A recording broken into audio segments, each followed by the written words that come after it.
సరే అండి, వెళ్ళొస్తాను. సరే అండి.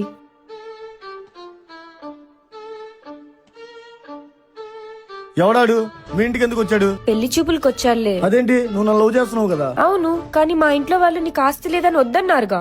మరి నా పరిస్థితి ఏంటి? నువ్వేం కంగారు పడమాక, పెళ్ళైన 10 రోజులకి వాడికి విషం పెట్టి చంపేద్దాం. ఓకే, కానీ ఒకవేళ అది వర్కౌట్ అవ్వకపోతే? వాడు నన్ను టార్చర్ చేస్తున్నాడని చెప్పి వాడి మీద కోర్టులో కేసు పెట్టి వాడి ఆస్తిలో సగం వాటా తీసుకుని నీ దగ్గరికి వచ్చేస్తా. నీలాంటి ఆడవాళ్ళు ఉండబట్టే సమాజం ఎలా తయారవుతుంది. ఛీ, ఒకప్పుడు ఆడపిల్ల ప్రేమ ఒప్పుకోలేదంటే ఆ విషయం ఆ ఇంటి 4 గోడల మధ్యనే ఉండేది. కానీ ఇప్పుడు ఒక అమాయకుడిని చూసుకుని పిల్లని నమ్మించి వాడిని చంపి మీ ప్రేమ గెలిపించుకుంటున్నారు. ఒకప్పుడు తల్లిదండ్రులు దేవుడా మా అమ్మాయికి మంచి భర్త రావాలని కోరుకునేవాళ్ళు. కానీ ఇప్పుడు దేవుడా మా అబ్బాయికి మంచి పెళ్ళం అక్కర్లేదు, చంపకుండా ఉండే పెళ్ళం వస్తే చాలు అనే స్థాయికి తీసుకొచ్చేశారు.